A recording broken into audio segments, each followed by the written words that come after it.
안녕하십니까. 2021년 2월 17일 최병무 이펙트 시작하겠습니다. 청와대 신현수 대통령 민정수석 비서관이 사표를 냈다. 이런 기사가 오늘 일제히 조간신문에 났는데, 자, 그러면 도대체 이 사람 임명된 지 1월 1일에 임명이 됐으니까 지금 뭐 한 달 보름 정도 됐습니다.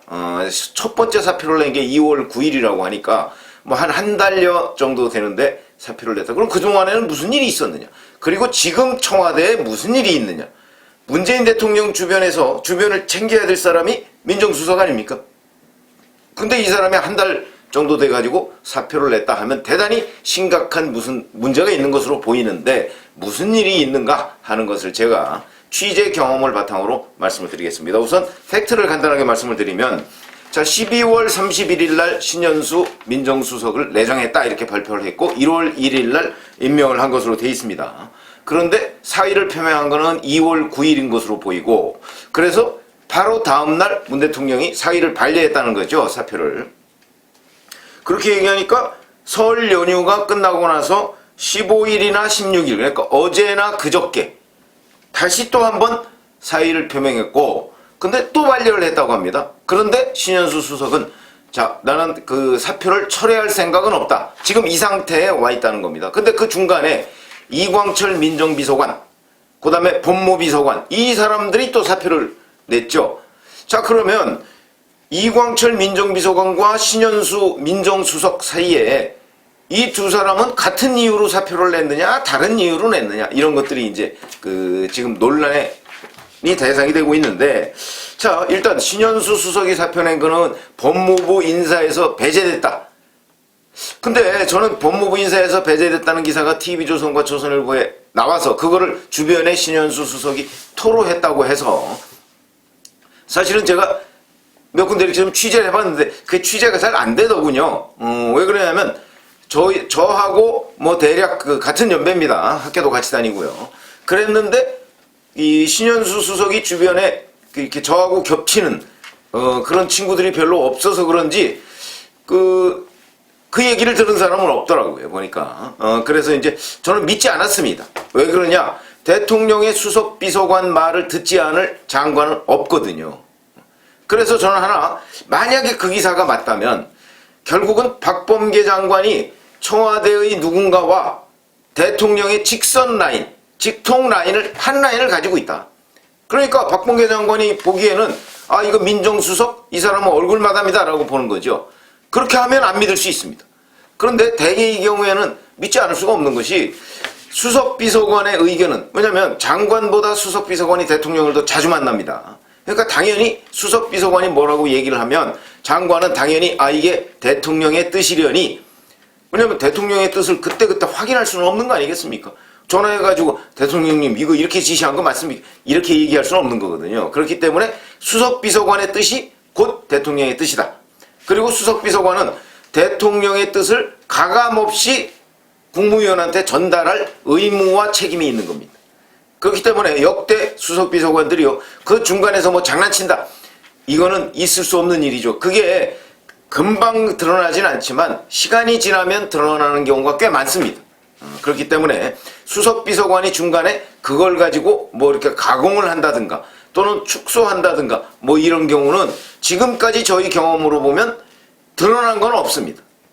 뭐 실제 그런 일이 있었는지 모르겠으나 드러난 건 없습니다. 자, 그렇다면 신현수 민정수석 비서관이, 자, 검찰 인사에 관한 대통령의 뜻이 이런 것이다 라고 만약에 박범계 장관한테 전달을 했다면 박범계 장관은 당연히 이 문제를 누구한테 확인할 길이 없으니까 들었어야 된다. 그런데 본인이 배제됐다. 이거는 심각한 일이죠. 우선 일요일날 검사장 인사를 발표를 했습니다. 있을 수 없는 일이죠. 일요일날 검찰 인사를 왜 그러냐면, 일요일날 발표하게 되면 뭔가 국민들한테 어두운 이미지를 줍니다. 왜 정상적인 날짜 다 놔두고 일요일날 검찰 인사를 무슨 기습적으로 발표할 이유가 어디 있습니까?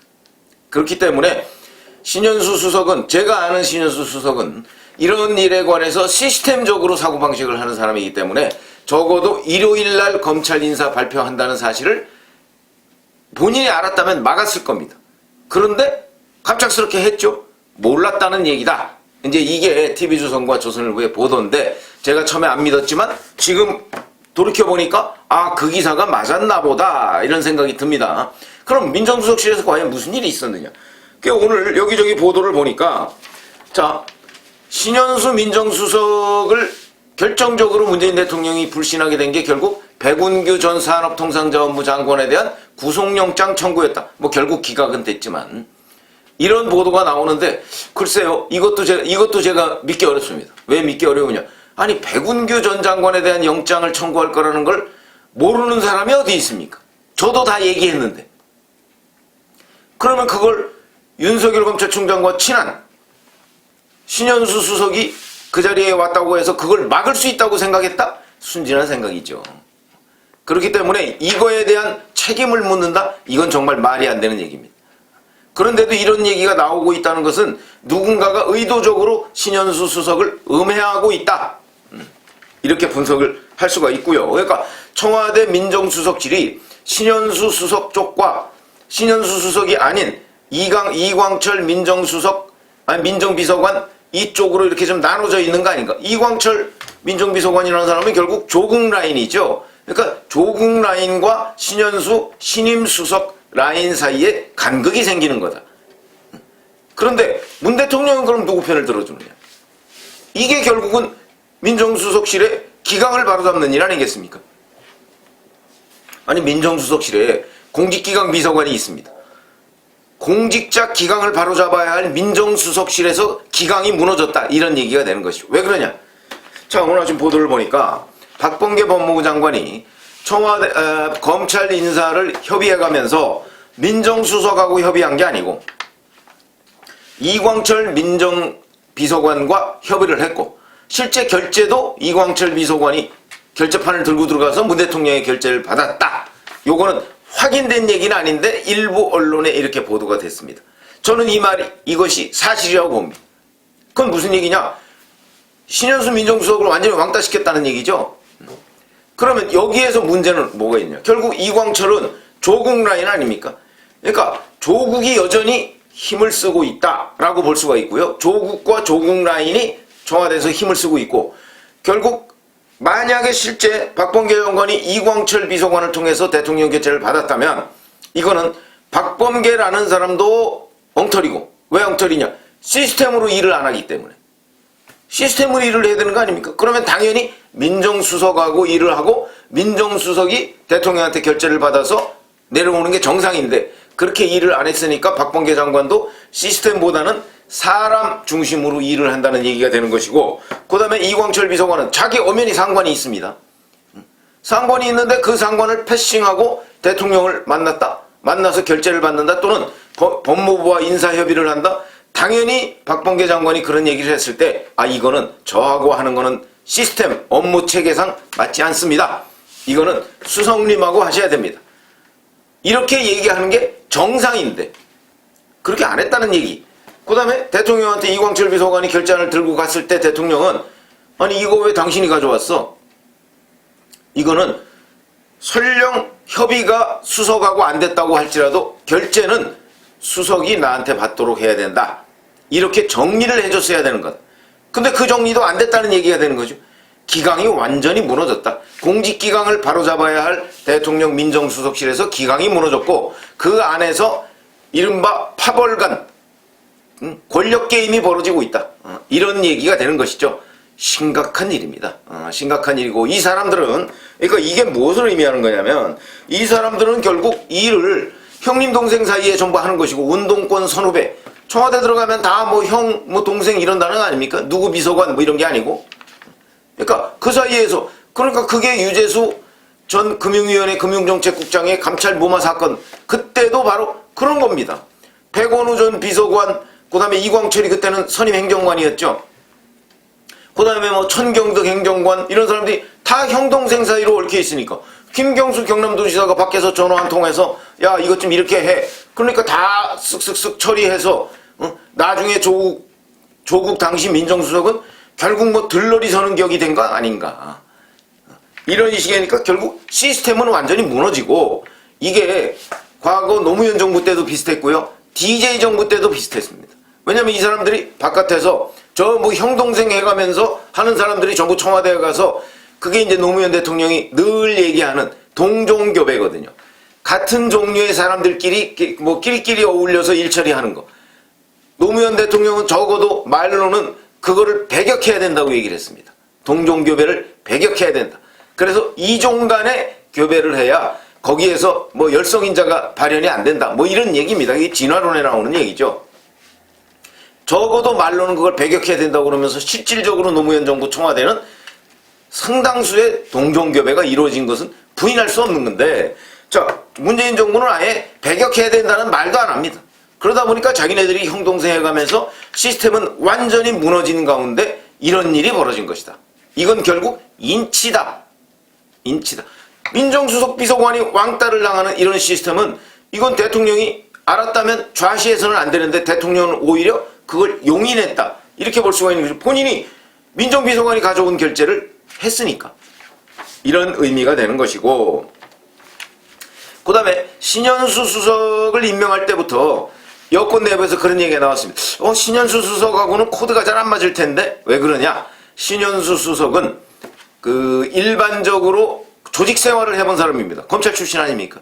조직 생활을 해본 사람이니까 조직 사이의 상하 관계가 어떻고 어떤 시스템에 의해서 일을 처리해야 한다. 뭐 이런 거를 굉장히 잘 숙지하고 있는 사람이고요.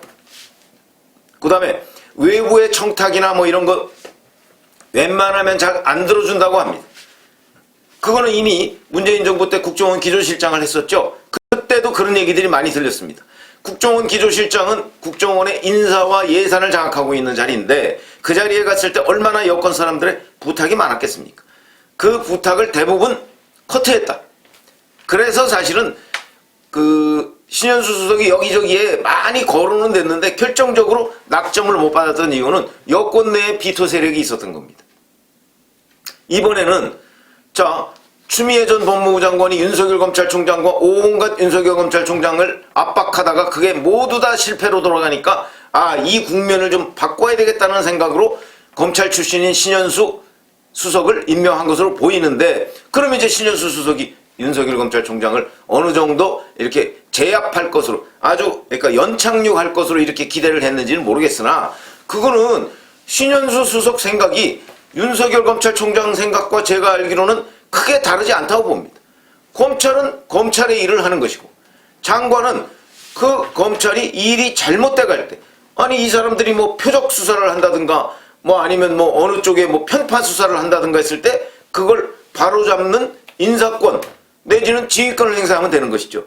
그런데 그게 아니고 윤석열 검찰총장 개인을 콕 집어서 이 사람이 살아있는 권력을 수사한다고 해서 그걸 못하게 하는 일 같은 것을 대통령 민정수석이 제어해야 된다고 한다면 신현수 수석은 그런 데에 나서지 않을 그런 스타일의 그런 리더십형의 인물이다. 그거는 문재인 정부와 저는 맞지 않는다고 봅니다. 그래서 신현수 수석을 임명할 때부터 여권 내부에서 그런 걱정이 있었습니다. 저 사람 임명하면 또 그럴 텐데 이 제2의 윤석열 비슷한 사람 아니야? 그래서 일부 거부 기류가 있었는데 문재인 대통령이 그걸 어떤 생각인지는 모르지만 돌파를 해서 임명을 했습니다. 그래놓고 왕따를 시켰다. 이런 얘기가 되는 거죠. 이렇게 되면 결국은 신현수 수석이라는 사람을 결국 얼굴마담으로 해서 국민들한테 분치를 해서 보여주고 실질적으로는 자기네들끼리 무슨 국정 일 처리를 하려고 했던 것 내지는 실제 그렇게 일 처리가 되어 왔던 것, 이렇게 보시면 됩니다. 그러니까 지금 결국 신현수 수석은 문재인 대통령과 코드가 안 맞는 사람이다. 코드가 맞는 사람은 누구냐? 이광철 비서관, 조국 전 민정수석, 이런 사람들이 코드가 맞는 사람이다. 그러니까 지금 문 대통령으로서는 이광철 비서관도 사표냈다고 하죠. 신현수 수석도 사표냈다고 하죠. 근데 둘이 코드는 안 맞죠? 문 대통령은 누구랑 맞습니까? 이광철이랑 맞죠? 자, 그러면 윗사람인 신현수 수석과 아랫사람인 이광철 민정수석 사이에서, 그리고 대통령은 그런 고민을 할 겁니다. 아니 신현수 수석은 임명한 지 지금 한 달 조금 넘었는데 지금 또 교체를 하면 먼저 그렇지 않아도 김종호 민정수석도 임명한 지 넉 달 만에 교체한 거 아닙니까? 그러다 보니까 그때도 말들이 많았는데 그때는 또 명분이라도 있었죠. 왜냐하면 윤석열 검찰총장에 대한 직무정지, 직무집행정지, 이거에 대한 집행정지 신청이 법원에서 받아들여질 것이냐, 받아들여지지 않을 것이냐. 그 다음에 법원에서 받아들여질 정도의 윤석열 총장 징계가 정직 2개월 정도 되겠지. 그래서 밀어붙였는데 둘 다 실패한 거 아닙니까? 이것을 다 성공한다고 대통령한테 보고했던 사람이 김종우 민정수석이라고 합니다. 물론 그 사람 본인 혼자 그러진 않았겠죠. 다 밑에 도움을 받아서 너무나 희망적 보고로 대통령을 오도한 게 되는 거죠. 그래서 이제 민정수석을 교체했다. 그건 뭐 명분이라도 있습니다. 지금 신현수 수석은 한 달 남짓 됐는데 교체할 명분이 아무것도 없습니다. 교체하면 결국 제가 지금 말씀드렸듯이 청와대 민정수석실의 기강이 무너졌다는 걸 국민들 앞에 낱낱이 고백하는 것과 다름이 없다. 이렇게 본다면 교체하고 싶지 않겠죠. 그러면 이광철 비서관을 교체해야 되는데 둘이 다 사표를 냈으니까 둘 중에 한 사람은 버리고 한 사람은 취해야 되는 이런 딜레마에 빠져 있다. 그런데 수석 사표를 수리하자니 그건 국민들 눈이 있고 비서관 사표를 수리하자니 자기와 코드 맞는 사람을 버려야 되는 고민이 있을 것이다. 이런 생각이 들고요. 저는 그래도 결국은 아마 코드 맞는 사람을 선택하지 않을까 저는 그런 생각이 듭니다. 그러면 신현수 수석의 사의가 결국 관철이 되지 않을까 저는 그런 생각을 하는데 그거는 이제 뭐 저의 예상이고요. 자, 이렇게 본다면 결국 지금 청와대 민정수석실은 그야말로 기강이 완전히 무너졌고 기능은 거의 이렇게 되면 기능이 정지된 상태나 마찬가지다. 그러니까 민정수석실의 고유 업무, 민정이라는 게 원래 민간의 그 정을 살핀다, 민간의 상황을 살핀다 이런 뜻이거든요. 그래서 그 상황을 살피는 기능 역시 무너졌고 그렇게 본다면 대통령의 인치 시스템이 계속해서 작동을 하고 있고 대통령이 그걸 용인하고 있는 상황이다. 한마디로 이거는 정상적인 국가 시스템이 아니다. 이렇게 평가를 할 수가 있겠습니다. 감사합니다.